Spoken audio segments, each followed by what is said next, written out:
schooling, teaching, training, preparation, guidance, improvement, education hours, सिर्फ खबर 24 hours में।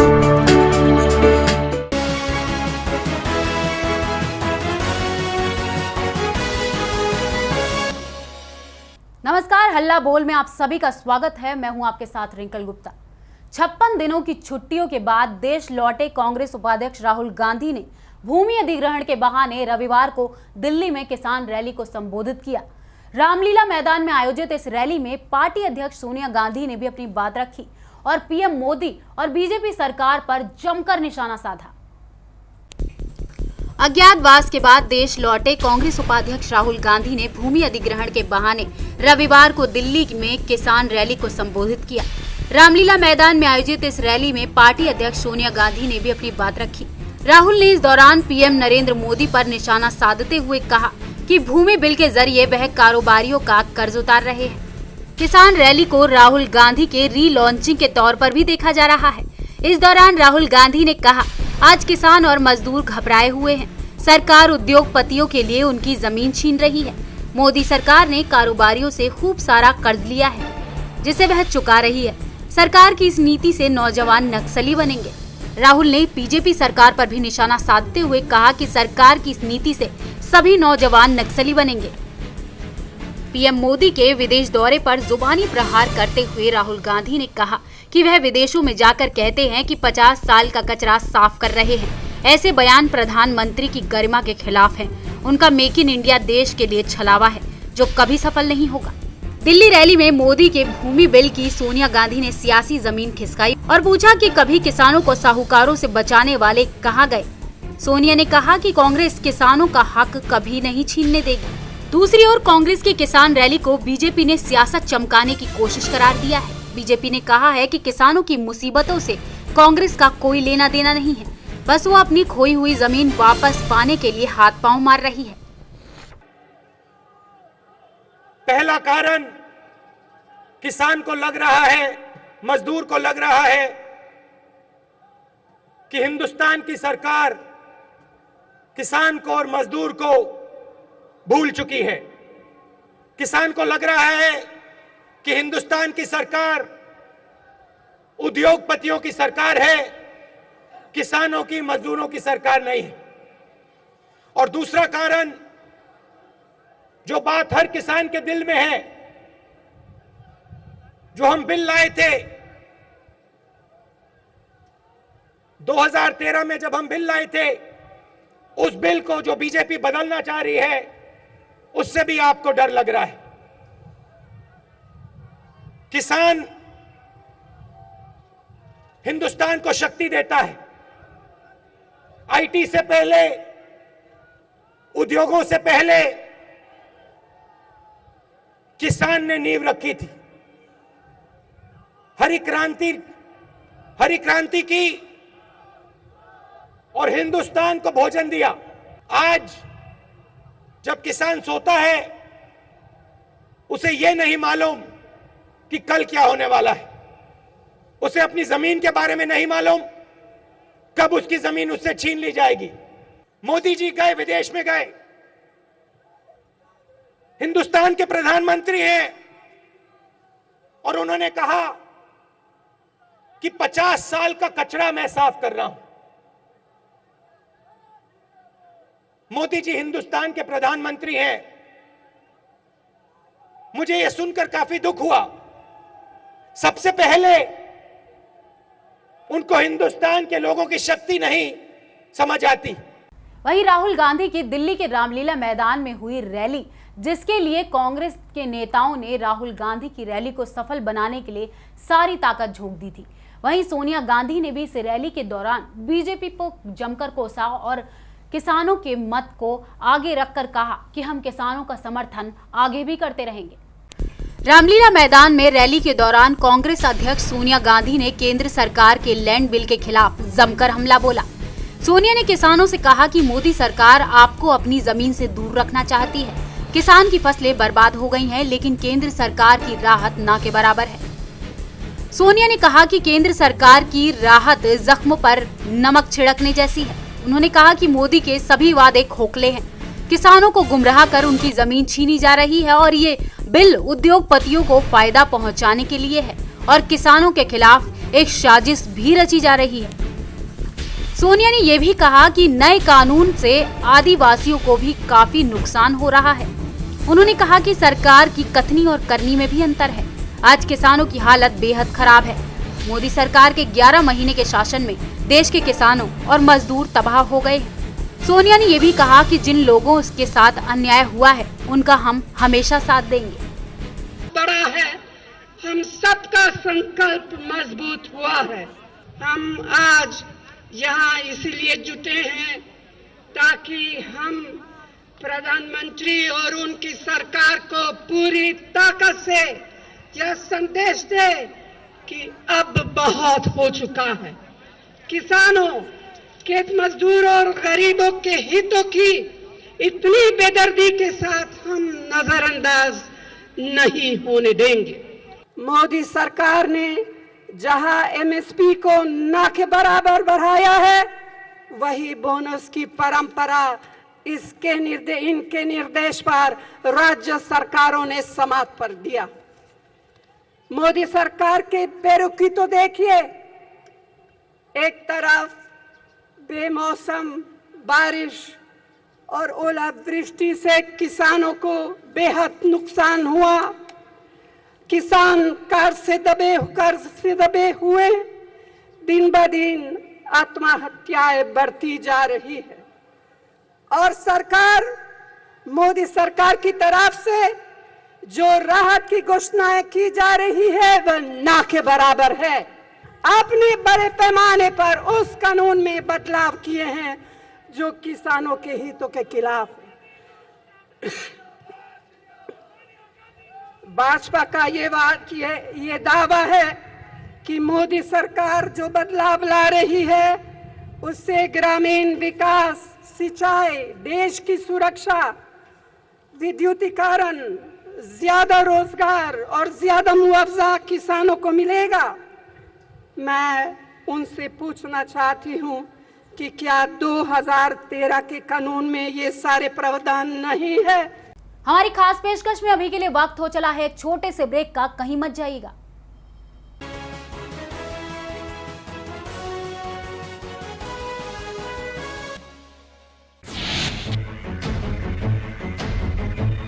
हरियाणा विधानसभा चुनाव के बाद हरियाणा में पार्षदों के चुनाव की बनने लगी है रणनीति, बिछने लगी है चुनावी बेसार, तैयार हो रहे हैं सियासी मोहरे। जनता की अपेक्षाओं पर क्या खरे उतरेंगे पार्षद? आपका वोट आपका पार्षद, हमारा खास कार्यक्रम। मिलिए अपने पार्षद से,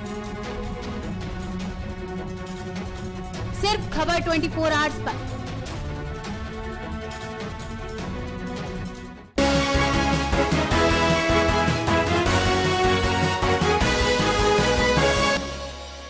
ब्रेक के बाद आप सभी का फिर से स्वागत है हमारी खास पेशकश में।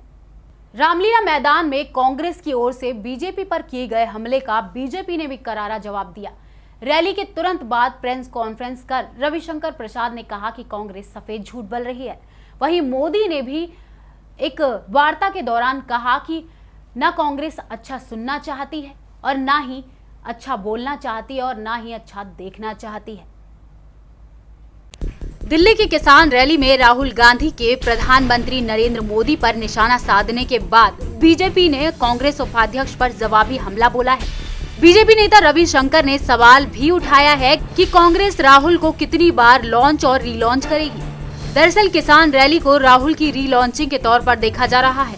लगभग 2 महीने तक राहुल भारत में नहीं थे और उनकी पार्टी के नेता तर्क दे रहे थे कि वे आत्मचिंतन के लिए विदेश गए हुए हैं। रविशंकर प्रसाद ने कहा कि कोई आत्मचिंतन के लिए विदेश नहीं जाता। बीजेपी ने मांग की है कि राहुल को प्रधानमंत्री मोदी से माफी मांगनी चाहिए। राहुल ने अपनी रैली में कहा था कि प्रधानमंत्री भूमि बिल के जरिए कारोबारियों का कर्ज उतार रहे हैं। वहीं केंद्रीय मंत्री नितिन गडकरी ने भी राहुल पर जमकर निशाना साधते हुए कहा कि राहुल गांधी आज धरती पर उतरे हैं, अभी तक वो आसमान में थे। इस देश के विकास मॉडल को देश में जो लोकप्रियता मिल रही है, कांग्रेस उससे परेशान है। उन्होंने कहा, जब रॉबर्ट वाड्रा को जमीन दी गई थी तब कांग्रेस को किसानों से सहमति लेने वाला क्लॉज याद नहीं आया। कांग्रेस के सीएम हुड्डा ने किसानों की जमीन बिल्डरों को बेची। गडकरी ने यह भी कहा कि कांग्रेस सिर्फ किसानों को बरगला रही है। राहुल ने रविवार की रैली में कहा कि आज किसान और मजदूर घबराए हुए हैं। सरकार उद्योगपतियों के लिए उनकी जमीन छीन रही है। मोदी सरकार ने कारोबारियों से खूब सारा कर्ज लिया है, जिसे वह चुका रही है। सरकार की इस नीति से नौजवान नक्सली बनेंगे। राहुल की इन्हीं बातों पर पलटवार करते हुए बीजेपी सरकार ने राहुल पर फिर से निशाना साधा है। लेकिन पक्ष और विपक्ष की इस खींचतान और वार पलटवार में किसानों को आखिर क्या मिलेगा, ये बड़ा सवाल है। तो था जर्मनी में जो एक विश्व का सबसे बड़ा हैनोवर फेयर होता है, जिसमें भारत पार्टनर कंट्री था, और मेक इन इंडिया के लिए वो एक अच्छा प्लेटफॉर्म था। और स्वाभाविक है कि जाते हैं तो जरा ज़्यादा ही फायदा उठाएं। तो फिर फ्रांस और कनाडा दोनों का साथ साथ कार्यक्रम हुआ। लेकिन इस यात्रा में करीब करीब हर किसी की पीन एक ही जगह पे अटक गई। उसमें कुछ हमारा भी दोष होगा कम्युनिकेशन में, ऐसा मुझे लगता है। हमारे यानी मैं मेरे से शुरू करता हूं। ज्यादातर रफेल रफेल रफेल उसी के आसपास गाड़ी चल पड़ी। वैसे बहुत महत्वपूर्ण निर्णय हुए, मैं सबकी चर्चा नहीं करता हूं, लेकिन दो की मैं करना चाहता हूं जिसकी तरफ या तो ध्यान गया नहीं या ध्यान जानबूझ करके कुछ लोगों ने उस पर ध्यान लोगों का आकर्षित न होने देने के लिए भरपूर प्रयास किया है। जो भी हो, लेकिन मैं मानता हूं कि हमारी जिम्मेवारी थी कि हम उसको अच्छे ढंग से कम्युनिकेट करें।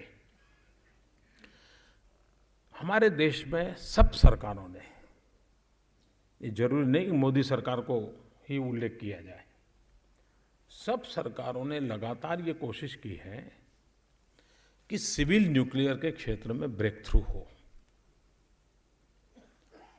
किसी न किसी कारण से उसमें हमें विश्व का न समर्थन मिलता रहा, न सहाय मिलती रही। हमें टेक्नोलॉजी चाहिए तो कोई देने को तैयार नहीं, फ्यूल चाहिए तो कोई देने को तैयार नहीं। और दुनिया ये तो कहे कि भाई कार्बन एमिशन कम करो, एनर्जी के सोर्सेज बदलो, ये तो जगत हमको कहे, लेकिन न्यूक्लियर की बात आए तो सब लोग हमसे किनारा कर लेते थे। जापान के अपने आंतरिक सिद्धांत है, नीति नियम है, इसलिए उसकी भी मदद नहीं मिलती थी।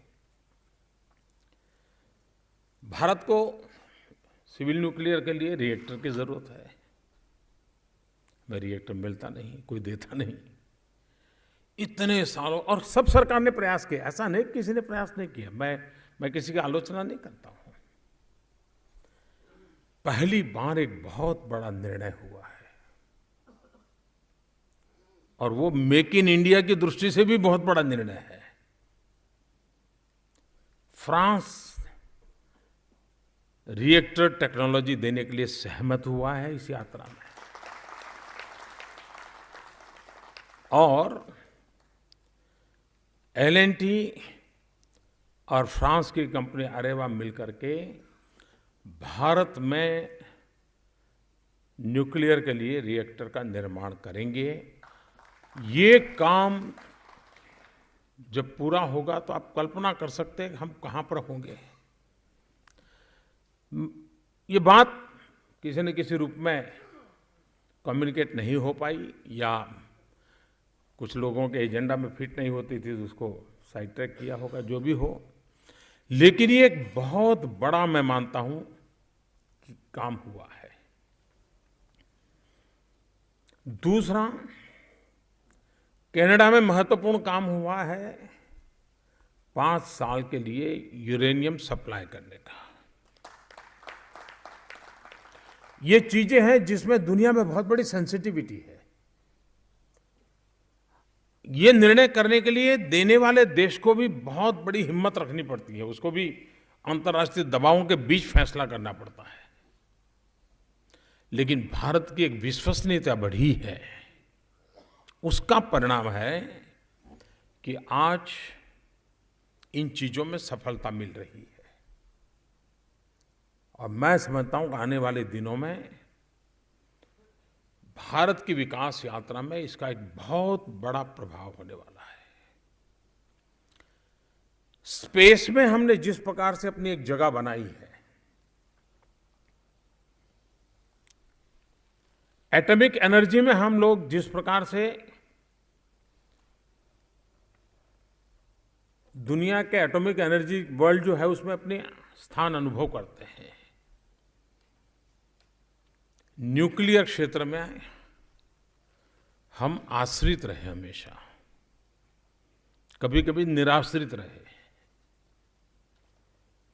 पहली बार, और जब इन चीजों में जाते हैं तो आप डेवलपमेंट के नेक्स्ट लेवल में एंटर कर जाते हैं। और मैं समझता हूं,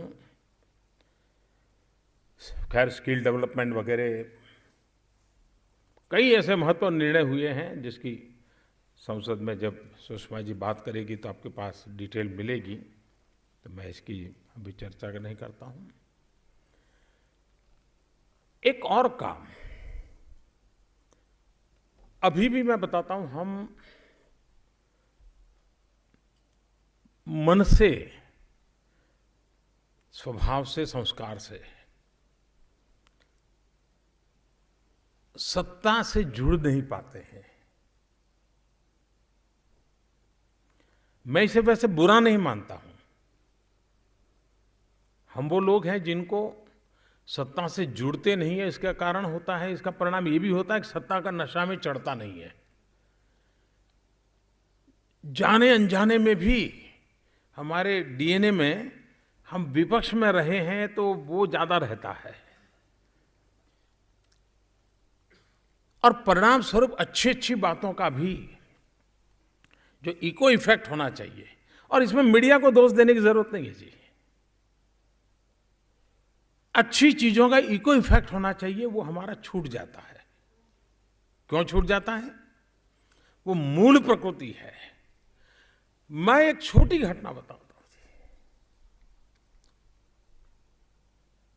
लेकिन वो कितना बड़ा काम है। लेकिन जिस प्रकार से हमें इस बात को लेना चाहिए, हम ही नहीं ले पाते। आप कल्पना कर सकते हो कि यमन में 2400 घंटे बॉम्बार्डिंग चलता हो,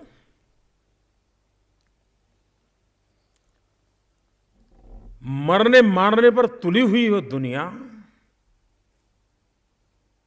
और एक टेस्ट केस के रूप में लड़ाई जहां चलती हो,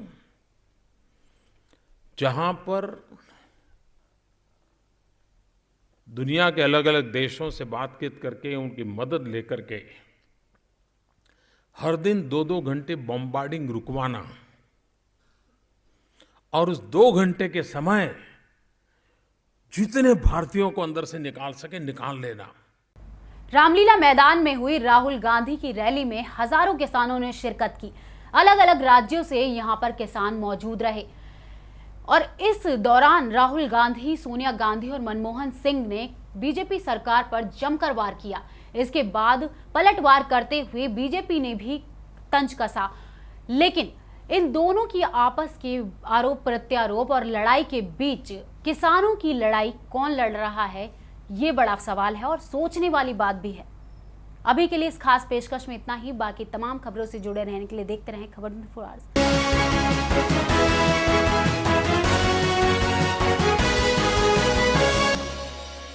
Schooling, teaching, training, preparation, guidance, improvement, education hours, सिर्फ खबर 24 आवर्स में।